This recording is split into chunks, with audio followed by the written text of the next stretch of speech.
ఆ కుటుంబంలో ఉండే ప్రతి అక్క చెల్లెమ్మ, ఓ కుటుంబంలో ఉండే ప్రతి అక్క చెల్లెమ్మ తన కాళ్ళ మీద తాను నిలబడగలిగే పరిస్థితి రావాలి. ప్రతి కుటుంబంలోనూ అక్క చెల్లెమ్మలను దేవతల్లా చూసుకునే పరిస్థితి రావాలి అని చెప్పి ఆరాటపడింది మేము.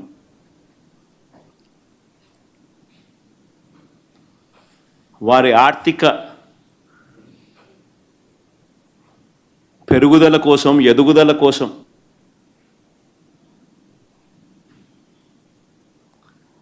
ఏకంగా 1,89,000 కోట్లు డీబీటీగా 19 పథకాల ద్వారా నేరుగా అక్క చెల్లెమ్మలకి ఇచ్చాం.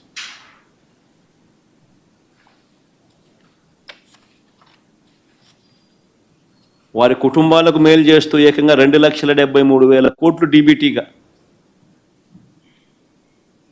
2,73,000 కోట్లు డీబీటీగా వారి కుటుంబాలకు మేలు జరగాలి, వాళ్ళ కాళ్ళ మీద వాళ్ళు నిలబడాలి అని ఆరాటపడుతూ వాళ్ళ కోసం ఆలోచన చేసిన ప్రభుత్వం మాది.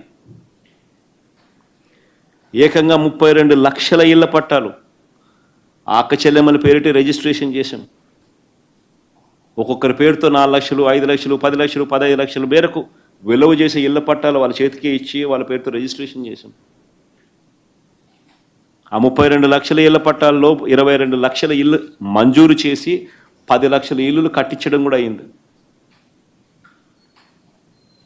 మిగతాటివి కూడా వేగంగా మేము ఉన్న టైంలోనే పనులు జరుగుతూ ఉన్నాయి.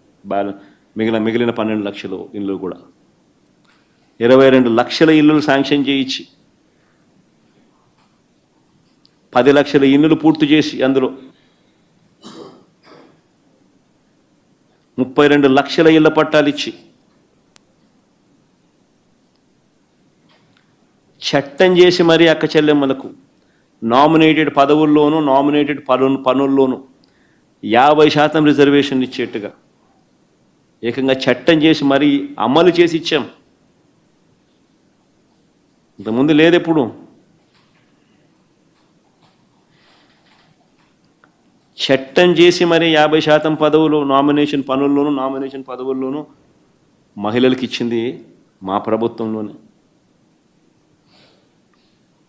మరి ఎవరికి మహిళల మీద గౌరవం ఉంది అని చెప్పి అడుగుతా ఉన్నా. మంచి చేసిన మాక ఆ ముసుగులో దౌర్జన్యం చేసి ఆ పెద్ద మనిషికి, ఆ ముసుగులో రాక్షసత్వం ప్రదర్శించి ఆ పెద్ద మనిషికి.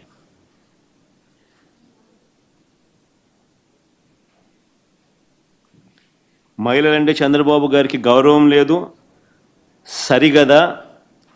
ప్రజలకైనా మహిళలకైనా సొంత కూతుర్నిచ్చిన మామకైనా వెన్నుపోటు పొడవడంలో మాత్రం ఆయనకు ఆయనే సాటి.